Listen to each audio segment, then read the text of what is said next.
विषय आहे म्हणून पहिल्यांदा मुळाक्षरांची एक छोटी कविता घेतो. तेव्हा आणि आता. तेव्हा क कमळाचं तळं घेऊन यायचा, क कमळाचं तळं घेऊन यायचा, खच अगदी खरं वाटत राहायचं, खच अगदी खरं वाटत राहायचं आणि थ थुई थुई नाचत यायचा मोरासारखा, थ थुई थुई नाचत यायचा मोरासारखा. पला परत ये म्हणत पारंबीवर झुलत राहावंसं वाटायचं आणि दव पसरून जायचा दव पहाटेवर, दव पसरून जायचा दव पहाटेवर. गची तर गंमतच वाटायची. फला असायचा फावला वेळ, फला असायचा फावला वेळ.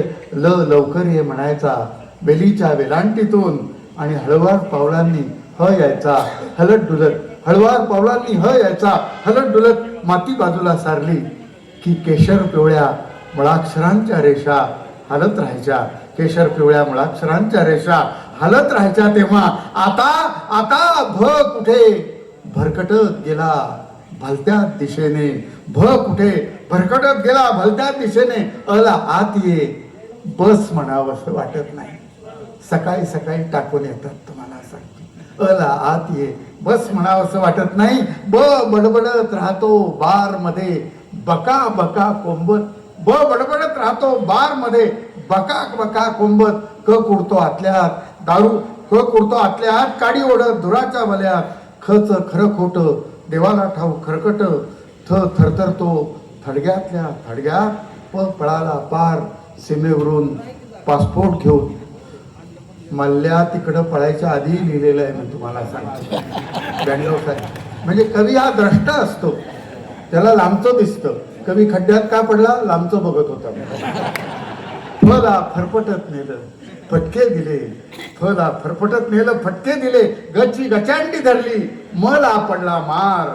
ह नुसताच हळहळला आणि धने तर धसकाच घेतला म्हणे, धने तर धसकाच घेतला म्हणे. उचला आता उशीर होईल, उगाच उगाळत बसू नका, उद्याच्याला उठायचंय म्हणाला ऊ. आणि सारी मुळाक्षरे 12 खडी फोडत बसली, सारी मुळाक्षरे 12 खडी फोडत बसली. तर अलेक्सा नाही आता नाही म्हणते. आता इथल्या याच्या माहोलला थोडंसं हे आहे तुम्हाला सांगतो. तर म्हणजे कवी कसं असं की कवी म्हणजे हळुवार वगैरे असं म्हणतात. मला हळुवार शब्दाचा अर्थ हळू केलेला वार असा सांगितला तुम्हाला सांगतो. म्हणजे तुझ्या गळा माझ्या गळा गंफ मोत्यांच्या माळ्या असं ऐकलेलं आपण. पण तुझा गळा धरू का माझा गळा धरू असे दिवस आले. तो खरंच तुम्हाला अहो आता संक्रांतीचा विषय निघाला ना तर आमच्या इथं तिळगुळ देताना मारामारी झाली. एका गटाचे लोक दुसऱ्या गटाला तिळगुळ द्यायला गेले. ते म्हणे तिळगुळ घ्या गोड बोला. ते म्हणे तिळगुळ ठेवायचा चालू पडायचं, गोड बोला कोणाला शिकवतात असं डोक्यात राग घातलेले लोक. आता हे सगळे नारळ हे आमचा पुरी काय हे काय सगळे आमचा प्रशांत काय सगळं कसं छान असं सुस्त सगळं गोड गोड वगैरे. मला असं चंद्र चांदणं प्रेयसी वगैरे असलं आमच्या कवितेत काय नाही. सगळ्यात प्रेयसी आव बायको येणं मुश्किल आमच्याकडे. सगळ्यात दुष्काळी प्रदेश हो खरंच सांगतो. आणि या लोकांना कसं सुटतं चंद्र चांदणे. टावेल टावेल तारेवर वाळत घालायला गेलं ना चिंता खाली पडतो. आणि तांदळ्यांच्या कविता लिहितात तुम्हाला. मला खरंच अवघड वाटतं कसं काय सुटतं यांना. आपण सामान्य माणसं आहोत की नाही खरंच सांगतो. मला असं काही सुटत नाही. म्हणजे ते अहो काय इतकं नाजूक असतं. आमचा एक कवी मित्र चांदण्यात टोपी घालून बसतो तुम्हाला. चंद्रकिरणांचा ताप सहन होत नाही इतकं नाजूक त्याचं डोकं तुम्हाला सांगतो. म्हणजे असं कोजागिरी वगैरे असेल ना मला नाही बोलवत कधी, कारण आम्ही सामाजिक ना बर का. तर ते तेव्हा ते कोजागिरीला दूध आलं मध्यंतरात. म्हणजे अजून तरी मध्यंतरात दूधच येते. काय येईल काय सांगतायचं. तर ते दूध पिता पिता मी म्हणलं की काय तांदळं पडलंय. ते सेक्रेटरी आले आणि ते बॅटरी ऑन करून म्हणतात कुठं पडलंय कुठं पडलंय. असा वेडा बाजार आहे हो सगळा. खरं आमचा एक कवी मित्र ते टोस्टर मध्ये सकाळी ते हे ब्रेडचे स्लाइस टाकतात ना तुकडे आणि ते मग ऑन केल्यावर खडकन असं वर येतं. तर त्या ब्रेडच्या स्लाइसला कुठे तो जळलेला असेल ना, तिथं तो पहिल्यांदा बर्नॉल लावायचा. तुम्हाला सांगतो इतकं नाजूक तो कवी तुम्हाला सांगतो. आता सगळा माझा चंद्र वगैरे याच्याशी संबंध नाही, पण सूर्याला मी विचारलं, म्हटलं कसं काय चाललंय, म्हणाला दिवस ढकलतोय. सूर्यासारखा सूर्य दिवस ढकलतोय म्हणायची पाळी आली हो तुम्हाला सांगतो. पण सूर्याकडून मी एक गोष्ट शिकलो, अंधार पडायच्या आत घरी परत जायचं. अंधार पडायच्या आत घरी परत जायचं. खरंच तुम्हाला अहो काय मला एक एक अनुभव तुम्हाला सांगतो. म्हणजे आता इथनं आता आज याला आलो आपल्या अहमदपूरला, आणि येताना सगळं शेतं बितं पण बघितली. पण मी तमांना काय म्हटलं, तुम्ही एवढे प्राध्यापक, कॉलेजचे प्रिन्सिपल वगैरे, तुम्ही एवढे शिक्षण संस्था हे करता, काय उपयोग आहे त्याचा? आमच्यासारखा मुंबईचा माणूस आला तर ती शेतं दिसतात, तर हे कसं पीक आहे, हे गव्हाचं आहे का मक्याचं आहे कळत नाही आम्हाला. तिथं तुम्हाला पाट्या नाही लावतायत, हे मक्याचे शेत आहे, हे गव्हाचे शेत आहे, एवढं साधं तुम्हाला कळत नाही. हे हरभऱ्याची झाड आहेत वगैरे असं काहीतरी, पण ते नाही का, मग काय शिक्षणाचा फायदा आहे तुम्हाला सांगतो. असं त्यांना राग आला थोडासा, पण ठीक आहे तुम्हाला सांगतो. अहो मी एकदा एका मुलीला विचारलं, म्हटलं एकत्र कुटुंब पद्धती म्हणजे काय ग? तर ती उभं राहून म्हणाली, आई आणि बाबा एकत्र राहतात, त्याला एकत्र कुटुंब पद्धती म्हणतात. मी असं बोलतो, माझी मोठी मुलगी म्हणाली, बाबा तुम्ही असं बोलता, तुम्हाला वृद्धाश्रमातनं हकलून देतील. म्हणजे काय इच्छा आहे बघा, वृद्धाश्रमात ठेवणार हे नक्की, पण तिथं तरी सुखानं राहा, तिथलंही बाहेर काढते. धाकटी मुलगी त्याच्या पुढची, ती म्हणते अशोक नायगावकर आमचे फादर, अशोक नायगावकर आमचे फादर, आलिया भोगासी असावे सादर. काय हसताय काय तुम्ही? मी दुःख सांगतोय माझे, दुःखाला टाळ्या वाजवतोय. काय पण तुम्ही आता सगळं हास्यधारा वगैरे सगळं हे केलंय, त्यामुळे गंभीर काय कविता म्हणत नाही. हास्य ही आपली शाकाहार कवितेनं थांबवतो. चालेल तसं तुम्ही म्हणाल तसं, नाहीतर खरंच सांगतो. म्हणजे मला असं की आता मुंबईला आम्ही राहतो ना, तर इकडं आलो तर असं मोकळी हवा वगैरे आसपासनं बघतोय, तर ते हिरवळ वगैरे केवढी काय सगळी गव्हाची शेतं, याची शेतं, मका वगैरे सगळं, ज्वारी वगैरे. तुम्हाला सांगतो आम्हाला असं काय बघायला नाही मिळत, इकडे एक बिल्डिंग तिकडे एक बिल्डिंग. तर ते उद्या मी जर गेलो तर मला त्रास होणार आहे याचा. अहो मी एकदा विरार साईडला तिकडे गेलो आणि तिकडे छान केळीच्या पानवेलीचे मळे वगैरे, आणि मी चेंबूरला परत आलो, ताप भरल्यासारखं झालं, म्हणून डॉक्टरांकडे गेलो.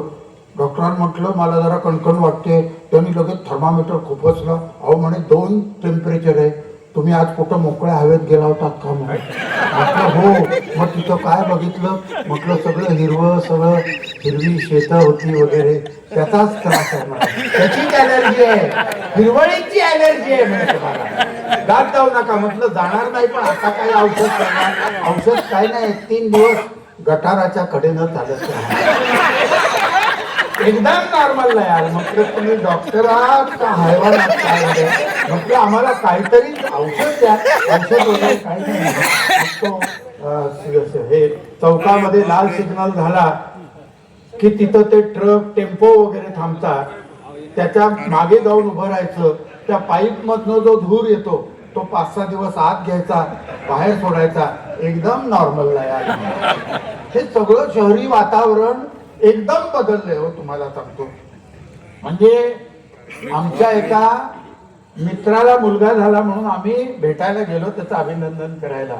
तर ते तो त्या मुलाला असं एक अगदी लहान मुलं पांढऱ्या याच्यात असं गुंडाळून वगैरे असं खेळत होता. अले कथा होतील झाला, ट्रॅफिकचा मोठा का वगैरे, काय बोलतील काय सांगता येत नाही असा सगळा भाग. म्हणजे हल्ली आमच्या इथे मुंबईत महिला देखील मुलाला भरवताना तुला लार्ज भरू का स्मॉल भरू विचारतात.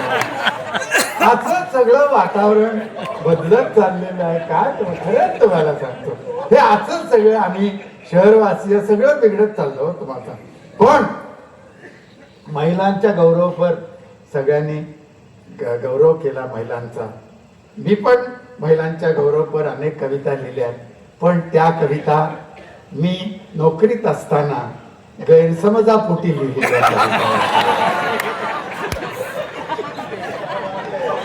महिला इतकं क्रूर या जगात काही नाही. सत्य सांगणं हे कविता कर्तव्य आहे तुम्हाला. बघा, पुरुष हा किती नाजूक असतो.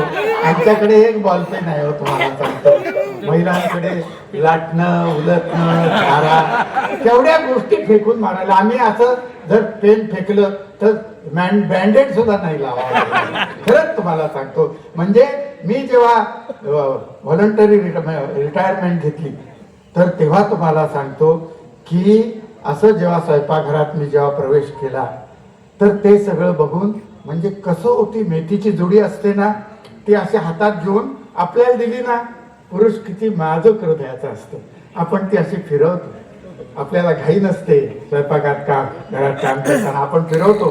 ती जी सुतळी असते ती सोडायचा प्रयत्न करतो का. महिला बघा असं बोट घालून खसकन तोडतात. कलात्मकता नाही, कलात्मकता नाही. आम्ही ती काडी काढून हे पान तोडू का हे पान तोडू. विचार विवेक बुद्धी आमच्याकडे तुम्हाला सांगतो. महिला गप्पा नाही एकीकडे, काड्या एकीकडे. 10 मिनिटात त्या जुडीची वाट लावून टाकतात.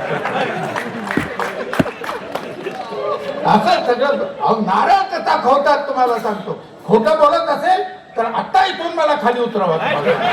तो नारळ असा खोतात ना, हृदय खोत आहेत असं वाटतं. मला नारळ खवायला दिला. आता आपण मूळचेच हळुवार, त्यात मी कवी डबल हळुवार आहोत. आणि इथे कसं आपली मान बाहेर वरती असते अशी, घरी कसं पुरुषांची मान खाली असते. मला तो नारळ दिला, मी घेतला असा, विळीवर गेलो. पण विळीवर कसं बसायचं माहित नाही मला हो. मी विळीवर उलटा बसलो तुम्हाला. आता सगळ्या गोष्टी हे सगळं तर त्या स्वयंपाकघरामध्ये किती क्रूर गोष्टी असतात. ते फक्त पुरुषच लिहू शकतो, महिला नाही लिहू शकत. कामावर जाताना अहो मला वाटलं ती काय शुद्ध लेखन काढायला सांगते की काय. नाही म्हणे, त्या मटक्या भिजत टाकल्यात, त्या 3दा पाण्यातनं निथळून घट्ट गाठ मारून फडक्यामध्ये त्याच्यावर वजन ठेवा. नशीब तुम्ही बसा असं नाही सांगितलं, नाही तर मोड कसे येत आहे बघत बसा. हसू नका, माझ्यापेक्षा जास्त त्रास तुम्हाला होणार आहे. माझा शाप आहे तुम्हाला.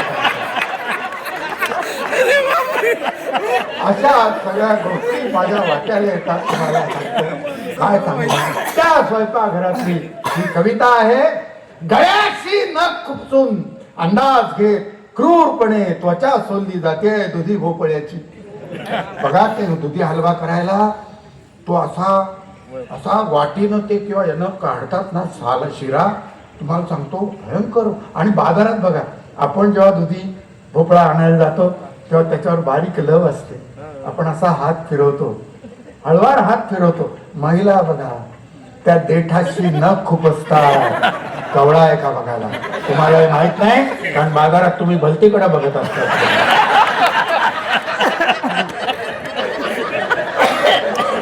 सपासप सुरी चालवत कांद्याची खपाखाप चालली आहे.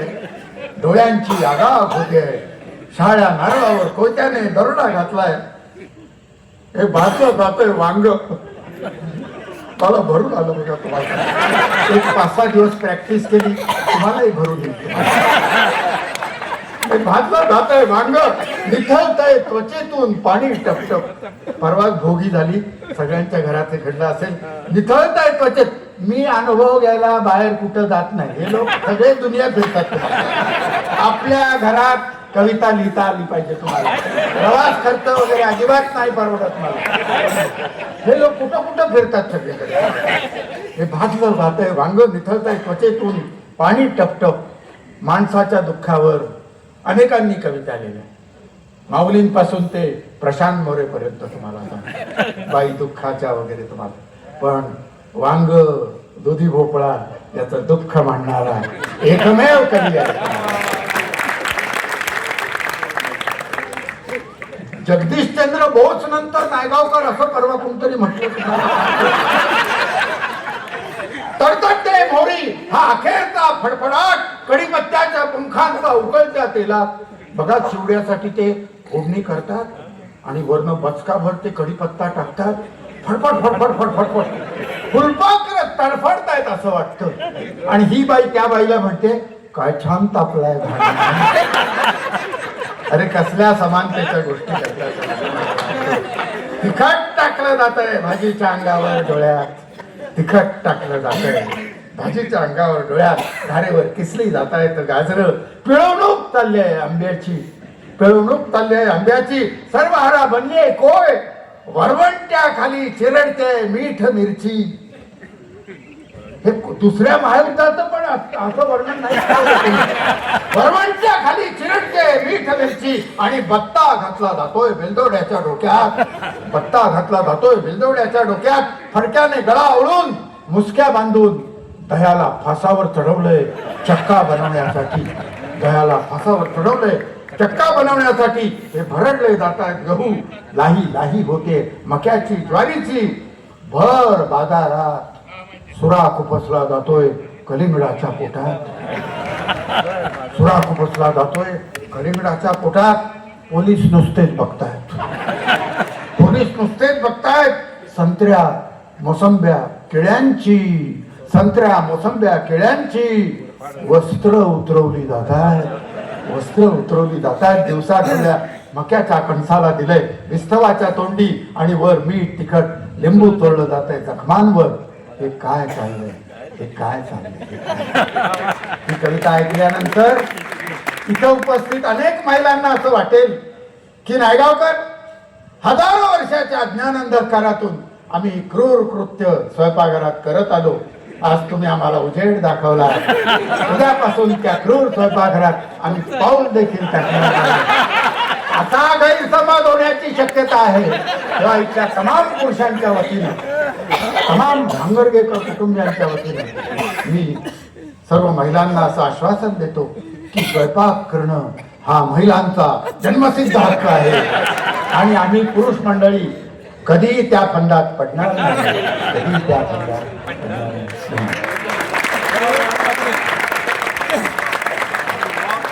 जोरदार. कशाशी काही संबंध नाही. कशाशी काही संबंध नाही. म्हणजे राजाला 3 खून माफ आणि कवीला 2च संग्रह. राजाला 3 खून माफ आणि कवीला 2च संग्रह हा अन्याय आहे म्हणून तक्रार केली तर त्यांनी शिवी दिली. त्यांनी शिवी दिली तर दिली ती देखील बायकोवरून. पण मी पण सोडतो काय. मी पण दिली एक ठेवून. नंतर NC पोलीस स्टेशन वगैरे सगळं आलंच तर ते म्हणाले पुरावा कुठं आहे. पुरावा कुठं आहे. मी खरं तर डायलॉग म्हणून पुरावा इथे हृदयात असतो म्हणणार होतो. पुरावा हृदयात असतो म्हणणार होतो. पण जाऊ द्या झालं. कशाशी काही संबंध नाही. तसं तर गझलेत सुद्धा एका शेराचा दुसऱ्या शेराशी काय संबंध असतो. एका शेराचा दुसऱ्या शेराशी काय संबंध असतो. तरी पण किराणा दुकानात लेंडी पिपळी आणि गवला कचुरा हे डबे शेजारी असतातच ना. लेंडी पिपळी आणि गवला कचुरा डबे शेजारी असतातच ना. तेवढ्यात प्रेयसी गेल्याची बातमी आली. आता मला तरी काय कल्पना प्रेयसी गेल्यावर किती दिवस सुतक असतं. आता मला तरी काय कल्पना प्रेयसी गेल्यावर किती दिवस सुतक असतं. म्हणून गुरुजींना विचारलं तर ते म्हणाले दुसरी प्रेयसी मिळेपर्यंत पाळावंच लागणार. दुसरी प्रेयसी मिळेपर्यंत पाळावंच लागणार. कशातच लक्ष लागेना म्हणताना शेवटी घरचे म्हणायला लागले एकदा डॉक्टरना तरी दाखवा. म्हणून डॉक्टरांकडे गेलो तर त्यांनी स्टेथॉस्कोप खिशालाच लावला. स्टेथॉस्कोप खिशालाच लावला आणि काय होतंय विचारल्यावर सारखं सारखं भाजपमध्ये जावंच वाटतंय.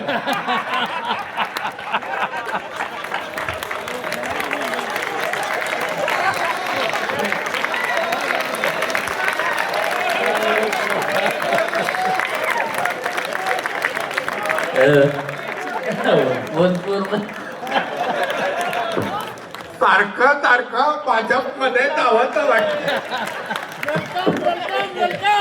ही बुलेट ट्रेन तुमच्या समोर सादर झाली. तुम्ही खूप चांगल्या पद्धतीनं ऐकून घेतलं. तुम्ही जाणकार माणसं आहात. कवितेला दाद पण दिली. नाही काही काही लोकांना कळत नाही की दाद द्यायची का नाही द्यायची, त्यांना कळतही नाही त्यातलं, तरी पण ती विचारत असतात. तुमचे खूप खूप धन्यवाद.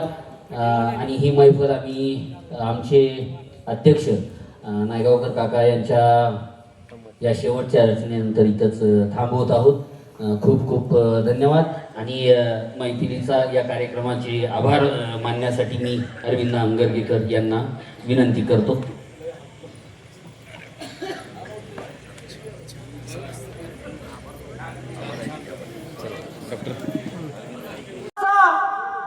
संभाजीनगरचं तारापान सेंटर, मोडतोड पानं भेटतात तिथं. आणि महाराष्ट्रातल्या सगळ्या एसटी बस स्टँडवर शोषित जमातीचं स्मारक आहे. एसटी बस स्टँडवर तुम्ही जा, तुम्हाला दिसेल ते. त्याचं नाव आहे नवनाथ रसवंतीगृह. घुंगराच्या तालावर उसाचा जीव काढला जातो, रस भगुण्यामध्ये स्वतः डब्यात. आपली अवस्था तशी आहे. म्हणून तू इडा रंगीला ताराचा, मी रसवंतीचा चोथा ग, प्रेमाचा जांगड गुत्ता ग, जीव झाला हा खलबत्ता ग. तू पखवाजाचा भक्तिनाद. लग्न झाल्यावर माणूस दोन्हीकडून बदललं जातं. एक हात माईचा असतो, दुसरा सांगायची गरज नाही. तू पखवाजाचा भक्तिनाद, मी कडकड घाई हलगीची. तू विनाहरीच्या हाताची, मी तुंतुन तार तुंतुण्याची. तू आषाढवारी अभंग ग, तू आषाढवारी अभंग ग, मी परमिट रूमचा जथ्था ग. प्रेमाचा जांगड गुत्ता ग, जीव झाला हा खलबत्ता ग. तू सुपचाय चटकदार. चायनानं दोन गोष्टी लय महत्वाच्या दिल्या. एक चायनीज फूड आणि दुसरा कोरोना. त्याचे वर्जन येणार आहे आणि आपण चायनाला मागं टाकलेलं आहे. जगात एक नंबरला आहोत आपण, त्याच्यात माझा खारीचा वाटा आहे. तू सुपचाय चटकदार, मी झडपीची सुगडी खिचडी. तू बटर नान तंदूर गरम, मी हायब्रिड भाकर थांडाळी. तू पनीर कोपता काजू करी, तू पनीर कोपता काजू करी, मी हिरव्या मिरचीचा ठेचा ग. प्रेमाचा जांगड गुत्ता ग, जीव झाला हा खलबत्ता ग. तू काळी नागिन सळसळती. चित्र बघा, जस्ट इमॅजिन देशाचा विकास. तू काळी नागिन सळसळती, मी भांडुळाची चाल प्रिये. एसी गाडीने फिरशी तू, मी टमटमने बेहाल प्रिये. तू नॅशनल हायवे समृद्धी, तू नॅशनल हायवे समृद्धी, मी खड्डा कम रस्ता ग. प्रेमाचा जांगड गुत्ता ग, जीव झाला हा खलबत्ता ग. तू एकनाथी ऐलान प्रिये, मी गायब धनुष्यबाण प्रिये.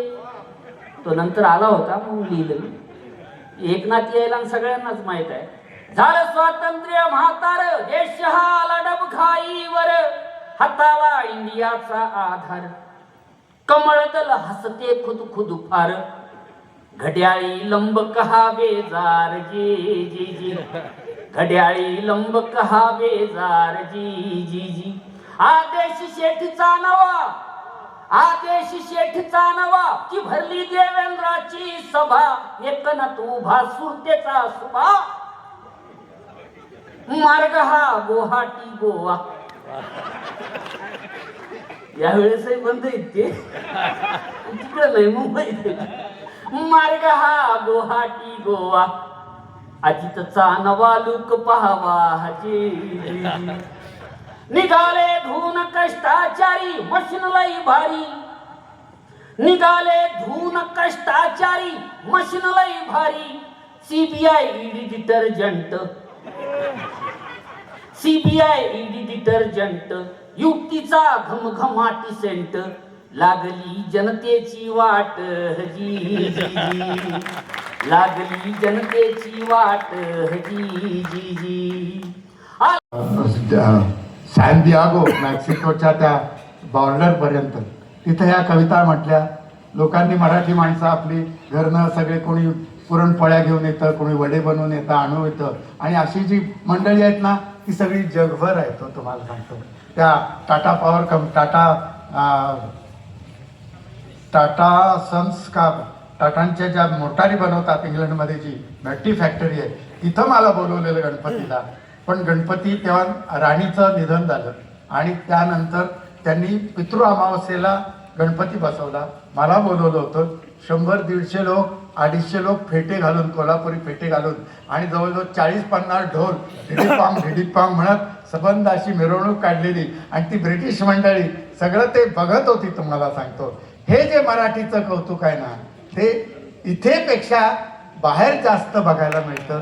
तर त्याचं मला खूप आपली ही जी मुलं आहेत इथली ती सगळी बाहेर जातात आणि त्यांना इथल्या सगळ्या जगण्यापासून ती बाजरीची भाकरी असो, ते कोलताचं पीठ असो, हे सगळं जे काही मराठीपण आहे त्या मराठीपणाची त्यांना आपल्याला येत नाही किंमत ना, त्याच्यापेक्षा जास्त किंमत तिथं बाहेर असते. तुम्हाला सांगतो ते मराठीपण जर आपण इथे जर टिकवलं नाही तर आपल्या इतके अपराधी कोणीच नाही असं मला वाटतं.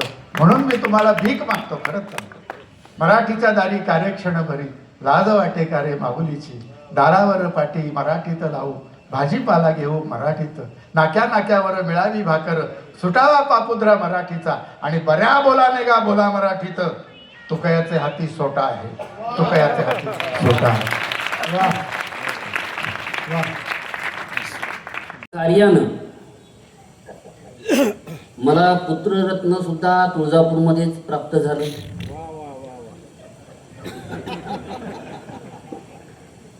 निवांत राहा, टेन्शन घेऊ नका बिलकुल.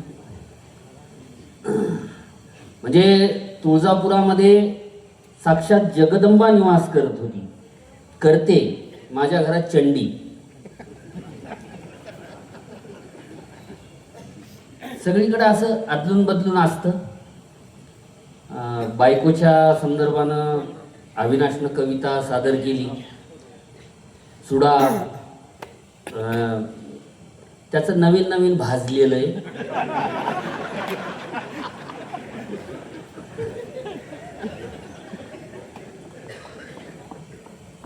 नंतर कळतं त्याला कुठं कुठं नेमकं करपलंय. आता नाही कळत. लग्नाच्या अगोदर माझे मित्र त्यातला एक आहे तो महेश अचिन तलवार, महाराष्ट्रातला नामवंत निवेदक. तो म्हणे लग्न करायचं तर एखाद्या बाबाकडे जाऊन ये, बाबाचा आशीर्वाद वगैरे घे. मी म्हटलं कशाला जायचं बाबाच्या फंद्यात, कशाला पडायचंय. नाही म्हणे बाबा काय म्हणतात तेवढं तर ऐकून घे. मी म्हटलं ठीक आहे. एका बाबाकडे गेलो. बाबाला म्हणलं बाबा स्त्री म्हणजे काय. बाबानं खूप सुंदर व्याख्या केली. बाबा म्हणे बेटा स्त्री म्हणजे शक्ती. स्त्री म्हणजे शक्ती. मी म्हटलं बाबा पुरुष म्हणजे. बाबा म्हणे बेटा पुरुष म्हणजे सहनशक्ती.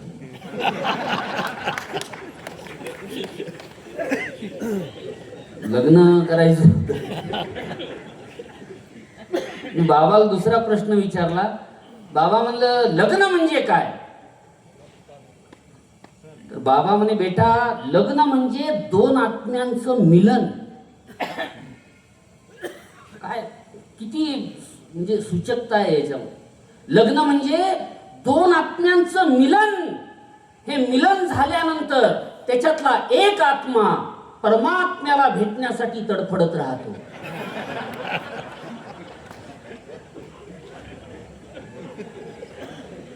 लग्नानंतर त्याची प्रचिती आली मला.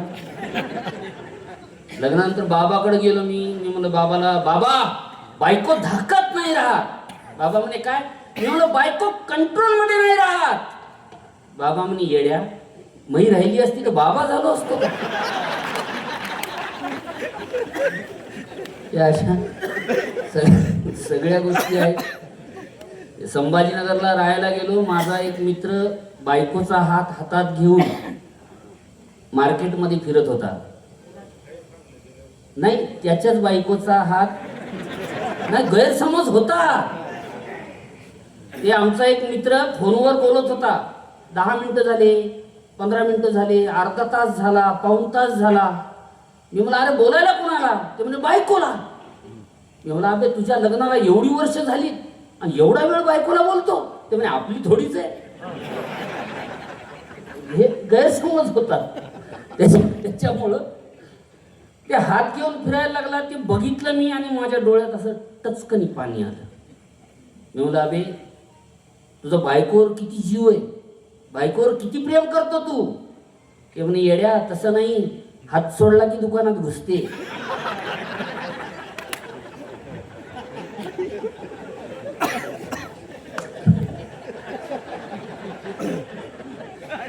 त्या दिवशी माझ्या लक्षात आलं की लग्नाच्या अगोदर हातात हात घेऊन फिरणं म्हणजे प्रेम मस्तान, आणि लग्नाच्या नंतर हातात हात घेऊन फिरणं म्हणजे आत्मसुरक्षा. पाकिट सांभाळलं पाहिजे. बायकोचा विषय निघाला. बायकोची एक कविता, काटा नावाची कविता. बायकोच्या पायातला काटा काढला, त्याची ही कविता. स्वतःच्या त्याची ही कविता. पायामंदी सलतो ग सखे बोराटीचा काटा. बोराटीचा म्हणजे बोरीचा काटा. असा वाकडा असतो. सरकारी बोरीचा सरळ असतो. आणि काट्याचे वेगवेगळे प्रकार आहेत ना. बोरीचा काटा, गुलाबाचा काटा, बाबळीचा काटा. बाबळीतही 2 प्रकार आहेत.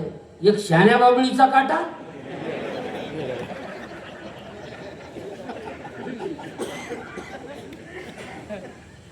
आणि काही काही माणसामध्ये काटा असतो. तो ओळखताही आला पाहिजे आणि काढताही आला पाहिजे. पायामंदी सलतो ग सखे बोराटीचा काटा. तुझ्या पायातली सलत्यात महानिमा वाटा. अर्धांगिनी वाटून घेतलं पाहिजे. तुझ्या पायातली सलत्यात महानिमा वाटा. पाय नाजूक साजूक राणी कापसाच्या वाणी. सुरुवातीला असं वाटतं, नंतर दगडाची होता. पाय नाजूक साजूक राणी कापसाच्या वाणी. तुह्या पायाला फुलली, तुह्या पायाला फुलली बघ काट्याची गाणी. काट्यानेच काटा काढू, काट्यानेच काटा काढू. जरा होईल गईजा राणी काट्याला मी देतो बघ काट्यानेच सजा. अशी लंगडून पोस. काटा मोडल्यानंतर माणूस लंगडायला लागतो. चित्र बघा, जस्ट इमॅजिन. अशी लंगडून पोस घडी भर बस राणी. अशी लंगडून पोस घडी भर बस राणी. मुच कुणी काट्यान ग मुचकुनी म्हणजे शेंडा.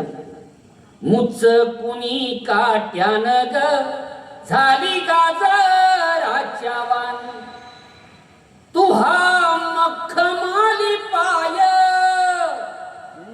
मांडीवर ठेव जरा. काटा काढण्याची पद्धत ही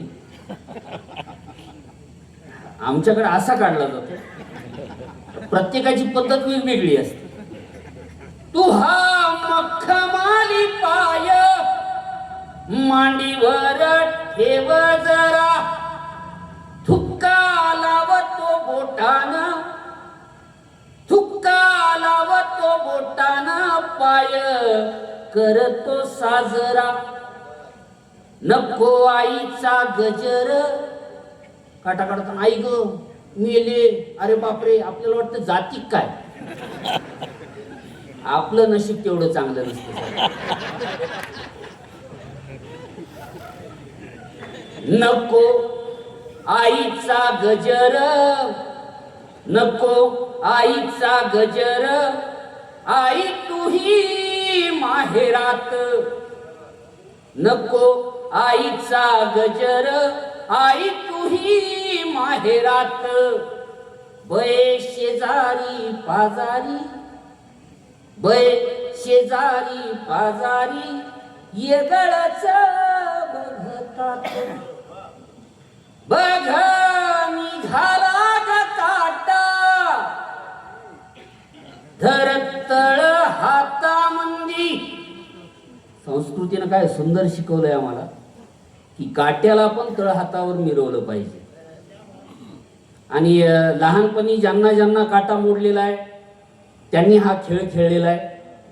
ज्या माणसाला काटा मोडू नये, ज्या माणसानं हा खेळ खेळला नाही, त्याच्यासारखा दलिंदर माणूस या पृथ्वीवर नाही. अशा माणसाला 4 मजली इमारतीवर घेऊन जातो आणि मुंडक्यावर सोडून द्यायचं. नाही गेला तर परत न्या. जगतो कशाला, खाला कारण भुईला भात म्हणून लहानपणीची आठवण बघा ही. बघ निघाला ग काटा, बघ निघाला ग काटा, धरतळ हातामंदी. पापानीच्या केसान ग त्याला कर जाय बंदी. सोराय का पोलीस हे कळायला पाहिजे. पापानीच्या केसान ग त्याला कर जाय बंदी. बघ मुचकुनी काटा. दाजी काट्याचा महिमा. बघ मुचकुनी काटा, केलं दोघाला बेजार. बघ मुचकुनी काटा, केलं दोघाला बेजार. रोज मोडावेत तुला, रोज मोडावेत तुला काटे हजार हजार. तू ग नाजूक हरणी. लेकीबाळी माहेरला आल्या की आज्या पंज्या म्हाताऱ्या कोताऱ्या मया करतात ना. आला बला काय ते बोट मोडतात. लग्नानंतर मला कळालं की ते आपल्यावर मोडलेले असतात. आणि त्याचं बोललेले भारी असते. मै हरण, मै सुगरण, मो छकुल, मो सोनं, मो पिल्लू. त्याला काय माहित आहे हा आतंकवादी आतंकवादी कारवाया करून येतात. सहन आपल्याला करावं लागेल. बघा, तू ग नाजूक हरणी, तू ग नाजूक हरणी, देतो बिब्याचा फणका. काटा काढल्यानंतर बिब्बा पळवला जायचा, त्याला फणका म्हणतात आमच्या. तू ग नाजूक हरणी, देतो बिब्याचा फणका. दृष्ट लागणार नाही नाही खुरुपाचा धोका. आणि शेवट आहे, जरा जपून चालावं, जरा जपून चालावं.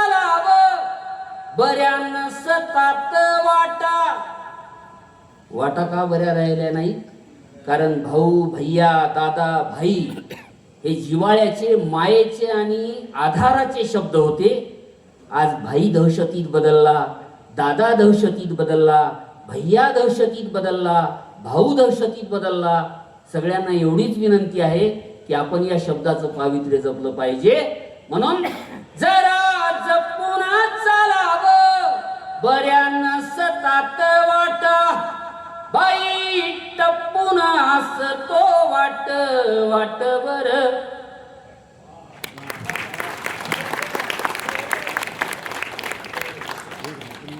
बाई जपून चालाव्या.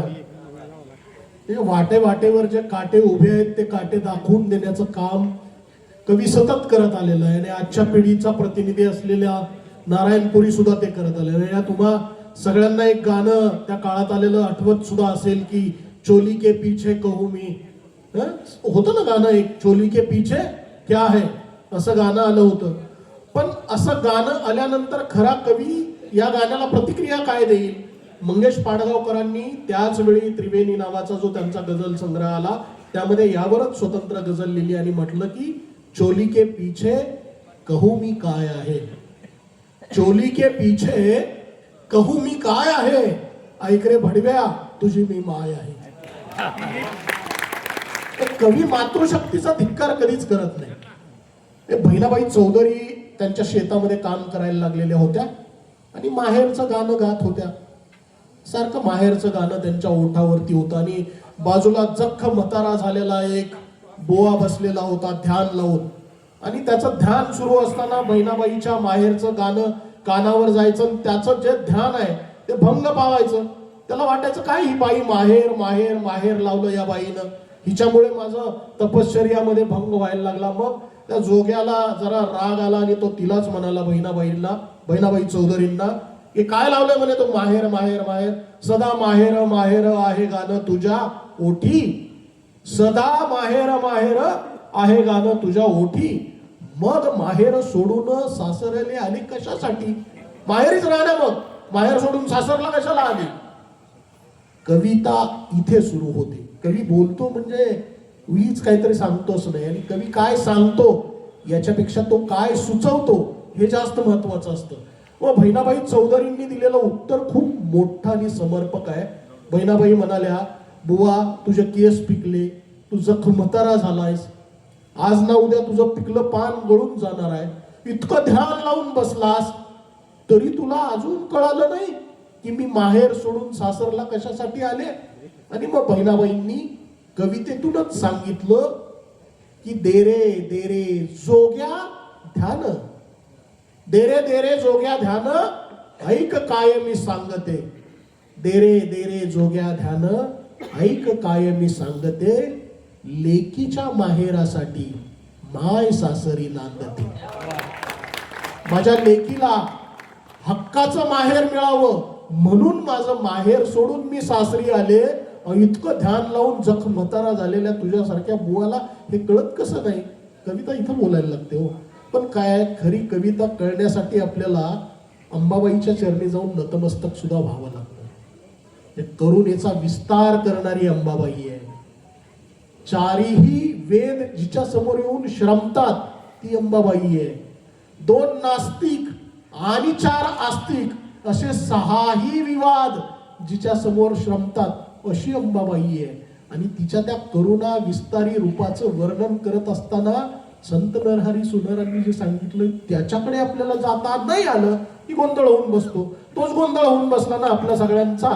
या नामदेवांनी सांगितलेल्या ज्या 4 ओळी होत्या ती कविता इथल्या सगळ्यांच्या मेंदूमध्ये साचलेला कचरा बाहेर काढण्यासाठी लिहिल्या गेलेली होती.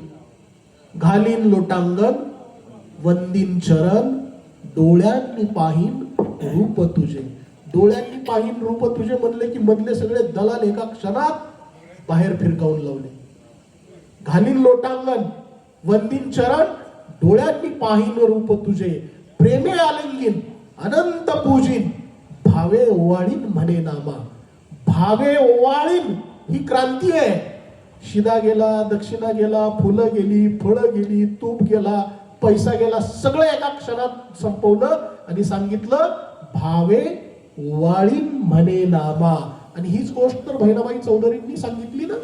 हिरा मोत्यानं सजला मारवाड्याचा बालाजी, हिऱ्या मोत्यानं सजला मारवाड्याचा बालाजी, आमचा विठ्ठलच बरा पाना फुलामध्ये राजी, आमचा विठ्ठलच बरा पाना फुलामध्ये राजी. तो विक्रोळीचा संपत होता. ते रुळावर जाऊन सकाळचा विधी उरकत होता. आणि सकाळचा विधी रुळावर उरकणाऱ्या त्या संपतला नायगावकर काकांनी पाहिलं आणि म्हटले, अरे काय तू रस्त्यावर बसून शी घाण करतोयस. तो म्हणला, काय शी म्हणताय काका, सरळ हाकतोयस का म्हणून म्हणा की. हाकतोयस का म्हणल्यावर कसं पोट साफ झाल्यासारखं वाटतं. तर म्हणे पण तू हे काय करायला लागला म्हणे. आणि मग काकाने त्याला महिनाभराचा शौचालयाचा पास मिळवून दिला. तो शौचालयाचा महिनाभराचा पास घेऊन तो दादरहून रेल्वेत बसून सरकारी शौचालयात जायला लागला. मग म्हटला, चायला सरकारनं जगायची नाही पण हगायची सोय केली, हे बरं केलं. यातला उपहास म्हणून ठीक आहे, आपण हसलो इथपर्यंत सुद्धा ठीक आहे, पण सरकार जगायची सोय करत नाही. या वंगावर बोट ठेवणारा महाराष्ट्रातला मोठा कवी आणि आपल्या सगळ्यांच्या डोळ्यांना नवी दृष्टी देणारा, उजेड पेरणारा, आपल्यामध्ये उपस्थित असलेला हा मानाचा मराठी कवी, मी अशोक काकांना विनंती करतो कविता सादर करण्यासाठी. जोरदार टाळ्यांनी आपण त्यांचं स्वागत करूया. चुडा जसा हातामंदी,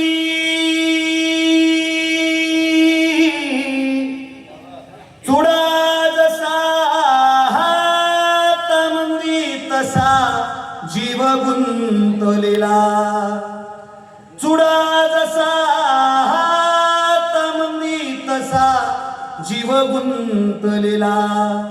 चुडा कसा का असेना जीवा पाड जप त्याला, जीवा पाड जप त्याला. धन्यवाद.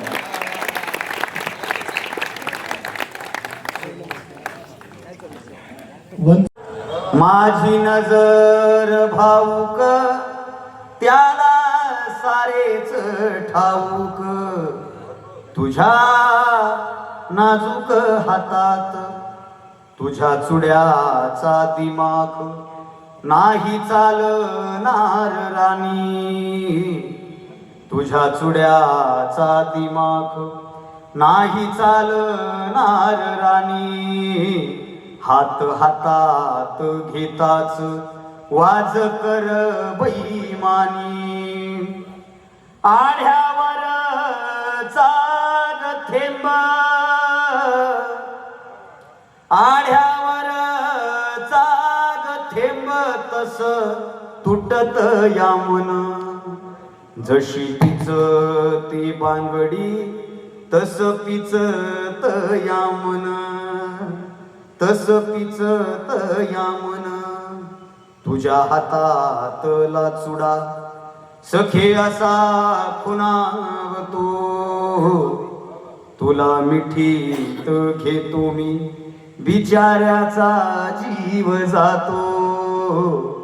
सारा रंगायाच्या आधी असा उधळ तो डाव. सारा रंगायाच्या आधी असा उधळ तो डाव. म्हणूनच सोन खाची चुड्यावर केले घाव. काय म्हटलंय? महाराज शब्द राहिला. म्हणजे महाराज या शब्दाबद्दल खरं तर काय बोलावं. अलीकडे आपल्याला स्वतःला विशेषण गुळगुळीत लावून घेणारी खूप मंडळी दिसून येते. मी तर म्हणतो की संत गाडगे बाबा यांच्या नंतर महाराष्ट्रात पुन्हा आता कुठलाच संत उरलेला नाहीये. त्यामुळे तो सगळा विचारांचा पोत आपल्या वाणीतून घेऊन फिरणारे हबप अविनाश भारती यांचं जोरदार टाळ्यांनी आपण स्वागत करू.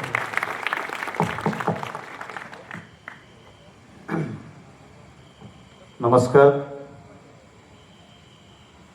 पहिली गोष्ट, मी महाराज वाटत नाही, दिसत नाही, आणि आहे हे कीर्तन ठेवल्याशिवाय पटत नाही. दादांनी सांगितलं तसं खरंच कीर्तनकारांबद्दल वेगवेगळ्या भूमिका आहेत. पण मी छाती ठोकपणे सांगत असतो,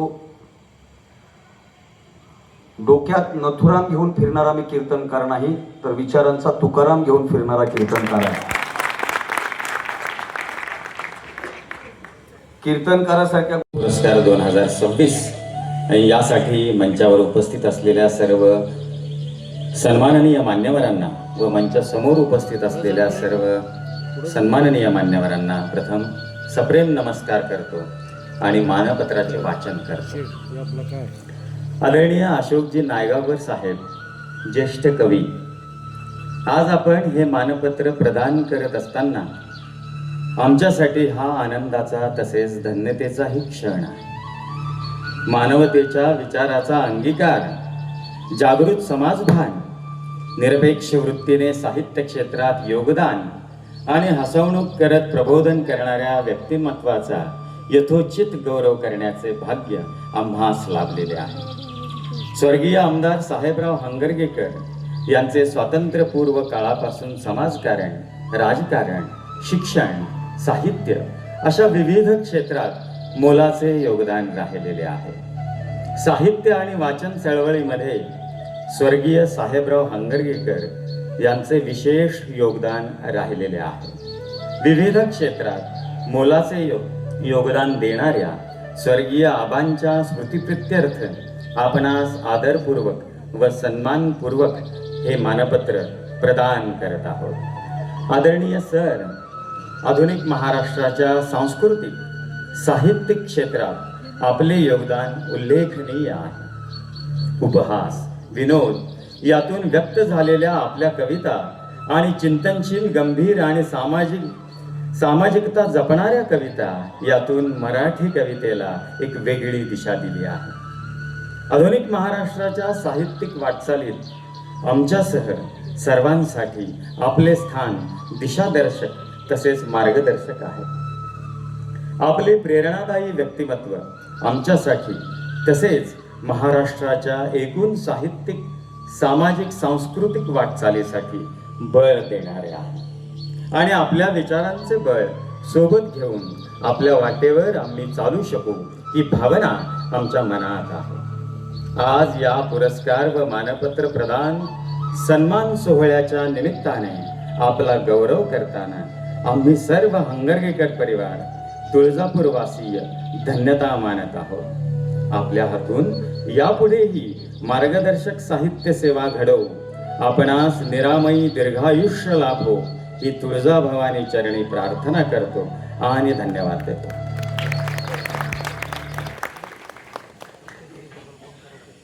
अत्यंत सुंदर शब्दामध्ये आणि संगीतमय असं मानपत्र वाचन या ठिकाणी प्राध्यापक विवेक कोरे सरांनी केलेलं आहे.